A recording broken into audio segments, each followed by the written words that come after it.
I don't think I've ever been this excited to unbox a brand new phone. And that's mainly because this is the first foldable phone I've ever owned, and not only that, it's one of the most interesting. So inside this box is a brand new Motorola RAZR Plus from 2024. It officially releases on July 24th, and mine, for some reason, shipped to me early. Not totally sure why, but I'm not mad at it. So I actually owned the very first Motorola RAZR in silver back when it first released in the early 2000s. I forget whether it was 2003 or 2005. I don't totally remember right off the top of my head, but either way, I have a lot of nostalgia towards Motorola and the RAZR. It was my first cell phone. It was the first phone I ever used T9 on. It's the first phone I ever played games on. It was amazing. I loved it. But as far as the Motorola RAZR goes, there are two versions. There's the Motorola RAZR and the Motorola RAZR Plus. This is Motorola Plus, the more expensive version. I believe it's $300 more expensive. It comes in at a retail price of $9.99. However, if you pre-order it, I think you can get it for like $8.99. The standard Motorola RAZR comes in at $6.99, but if you do get the standard version of the phone, because it's cheaper, you are missing out on some features. Although, even though the Motorola RAZR Plus is more expensive, there is one feature that's on the standard RAZR that's not on the RAZR Plus, which is just baffling to me, but we'll get into that later. But before we actually dive into the unboxing, let's first take a look at the box itself. On the front of the box, you've got this really nice sort of satin black finish. You've got the Motorola logo right there in the center in this like iridescent bluish color. You've got the RAZR Plus logo there at the bottom. You've got some nice Motorola tape on the side to show that it's not opened yet. And this is the, I actually don't remember what color I got. I'll be honest with you. I pre-ordered it months ago. I really genuinely do not know what color I got, but that'll be a surprise for everybody when we unbox it. It includes the Motorola RAZR Plus 2024, USB Type-C cable, guide, SIM tool, etc. All right, let's unbox it. Now I am getting the Samsung Galaxy Fold 6 in the mail in the next couple of weeks, so stay tuned for an unboxing and full review of that. So while this is not the only foldable phone that I'll own this year, this is my first, so it will always have a special place in my heart, so there you go. In the front of the box, you've got what seems like your manuals and stuff. Let's pull this out. You've got your USB-C to USB-C cable right here. You've got your quick start guide. You've got your SIM removal tool, and then you've got some legal jargon. Awesome. And then inside the box, you've got the phone itself, and it actually says on this like little screen protector thing, or I guess not screen protector, plastic cover, it says, "Do not remove the pre-installed screen protector as it will damage the display." Which is something that people didn't really realize when foldable phones first came out. You couldn't remove the screen protector, and it did damage the display, so now they have to tell people that because it's got this sort of edge like a regular screen protector does. It makes you want to pull at it, but unfortunately you cannot because it will destroy the screen. On the front of this sort of plastic papery cover, you've got the Motorola logo, the Motorola RAZR Plus logo right there at the bottom, a little indicator to show you where the power button is, and then also where the SIM tray is. Now I really don't remember what color I got. I think it's... oh, it's the blue one. Okay. The Motorola RAZR Plus 2024. My very first foldable phone. Now, interestingly enough, it looks like the back of this is a synthetic leather or some sort of vegan leather, I guess is what they call it. Realistically, plastic. Vegan leather is plastic. It's got this band down the center that's a smoother texture, and then the outer edges are more of a tumbled leather texture. Inside the A of the RAZR logo, the material is like a lighter color, which is odd. I guess I just couldn't match it properly. It is what it is. The edges of the device come in this really nice anodized aluminum looking blue color. We've got the Motorola logo right there in the back. On the Motorola RAZR Plus, you've got a much larger front screen, so we'll see that when we power that up. And then inside the phone, you've got the full 6.9-inch display right there that has... it does look like there is a crease in the center, but it's actually not bad at all. I don't know if you guys can catch that in the light. It is there for sure, but it's really not that bad. And then in terms of like screen feel, it does feel solid. More solid than I expected. I tried the original RAZR in the Verizon store years ago when it first came out, and you really felt sort of the squishiness of the display, but this one, I'm not feeling it at all. Like I said, this is the first foldable that I've actually owned, so I'm interested to see if the squishiness changes as I use it more. I have no idea. So you've got the volume rocker right there in the side, the power button. As we saw, you've got the SIM tray right there. Surprisingly thin.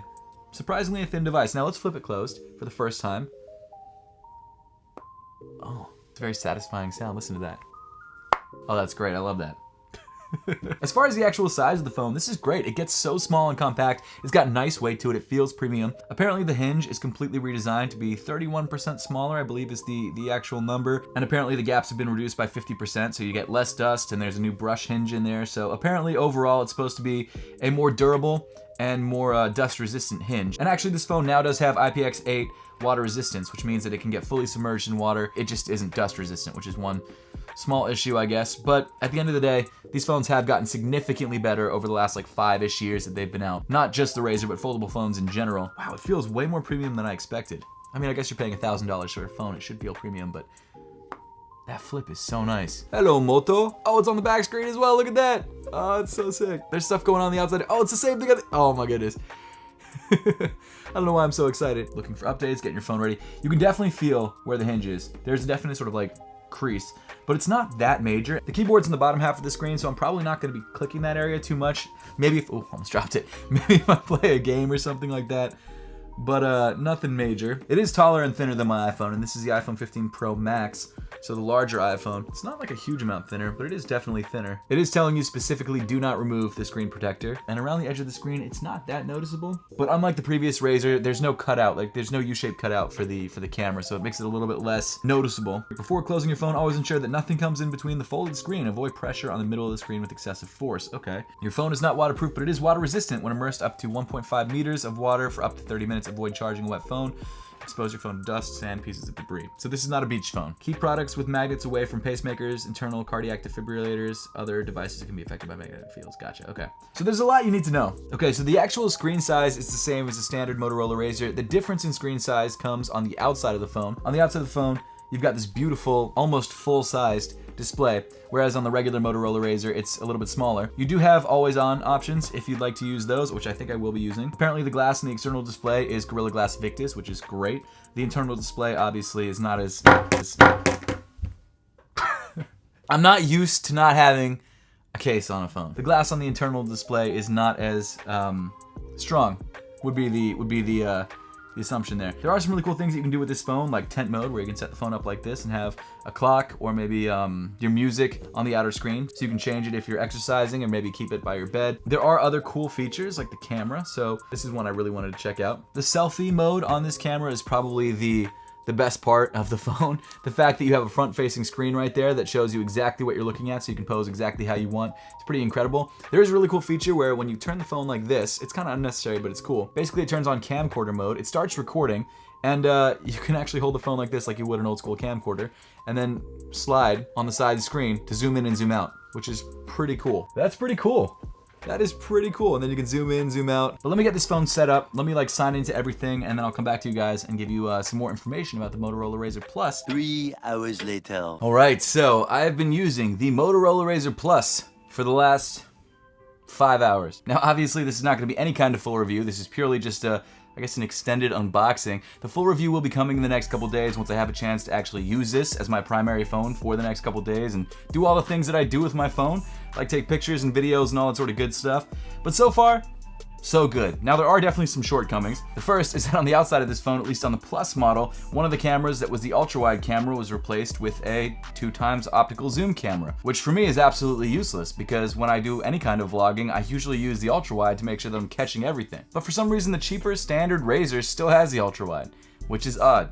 I did use camcorder mode a decent amount throughout the day because me and my wife were just having fun with it. It's one of those features that just reminds you of, I would say better times, but it was just the 90s. I don't know if it's any better. Whatever. It's really zoomed in now. What's happening? Oh my gosh, how do I zoom out? There we go. Now, I will say that video quality is not the best.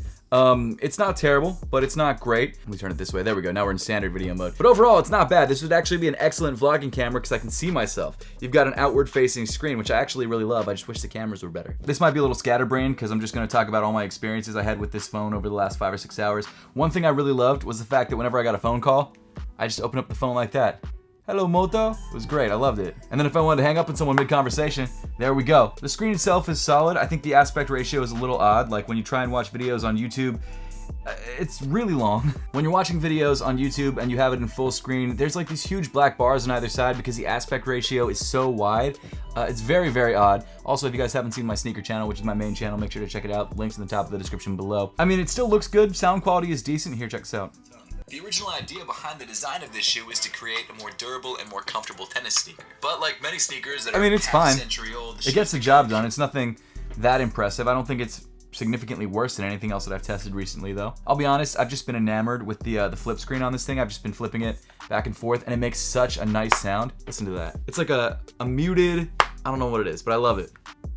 Oh, it's so nice. So solid. Now I will say that the crease in the middle of the screen became a lot more noticeable throughout the day. Now I don't know if that's just because it hadn't been closed before, which I don't think would be the case. I do think that I just became used to it, and now I'm kind of annoyed by it because especially in certain lights, it really catches the light. Now again, I don't really have any other foldable screen experience, so they're probably all like that. That's just a gripe that I have with all foldable phones.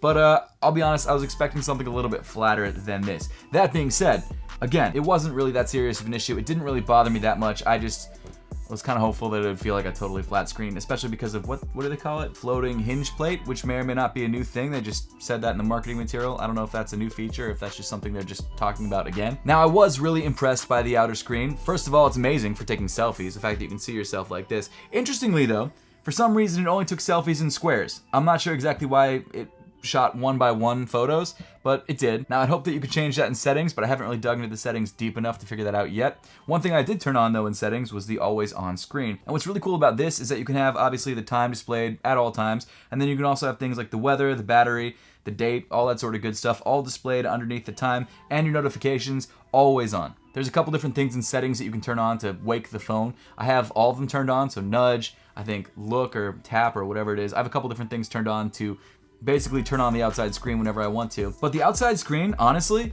is awesome. Now, it's definitely small, but compared to the last year's model, it's significantly bigger. I love the fact that you can swipe through a bunch of different widgets. You can essentially use all of the apps that you have on your regular phone on the outer screen, but they do also give you a bunch of really cool games that seem to be optimized for this outer screen. My favorite is Stack Bounce. Never played this game in my life, but it's awesome. But one super weird thing that I noticed is that your score doesn't actually translate from the outer screen to the inner screen. It's almost like two different game files. The apps that you have open on the outer screen are not the apps that you have open on the inner screen. So there's no crossover there, which is kind of odd. I wonder if it takes up more RAM because you're running basically two different phones, at least from what I can tell, on the outer screen and the inner screen, which is something I never expected, but that was a really weird realization that I had when I started using this phone. I will say, build quality wise, feels amazing. I mean, the metal casing feels incredible. This faux leather backing, while yes, that little area inside the RAZR A is like weirdly annoying. It was obviously added after the fact. They put in the RAZR text and then added that little extra piece of synthetic leather. But for some reason, the leather texture is like turned in a different way, so it catches the light differently. So whenever this middle section looks lighter, that middle part inside of the A looks darker, and then vice versa, which is so odd to me, but not a huge deal. But it does feel good in the hand, feels very soft. I don't think I'm gonna put a case on this, which might be risky, but we will see what happens. Apparently on the RAZR Plus 2024, the outer screen is 120 Hz capable, which is awesome. I think it might be something I need to turn on. I should really dive into the settings to do that. But I love the fact when a notification pops up, like a text or something, you can respond to it on the outer screen. It's essentially a smaller Android phone. It's awesome. I really love that you can have a music player on the outside of the phone. I actually have Apple Music, which not everyone loves. But on Apple Music, you get the lyrics actually right up there on the screen for you, so you can sing along with it while you've got your phone on tent mode, which is kind of cool. Obviously, there are other music apps that you can use on this phone that have really cool visualizers, and I will get into those in the full review, so make sure to subscribe to the channel if you haven't yet, just to stay tuned for that full review coming soon. Also, we are very close, scarily close, to 100,000 subscribers on this channel, and I'd love for you guys to be a part of it, so make sure to hit that subscribe button if you haven't yet. But honestly, so far so good. I'm really loving my experience with a foldable phone, specifically the Motorola RAZR Plus 2024. I do think that the price point of $899, which is what I paid for it, eventually it will be $999, I think once the phone officially releases, is reasonable. Now, I would be interested to try out the standard Motorola RAZR, which comes in at $699, because that phone seems like a really, really good value.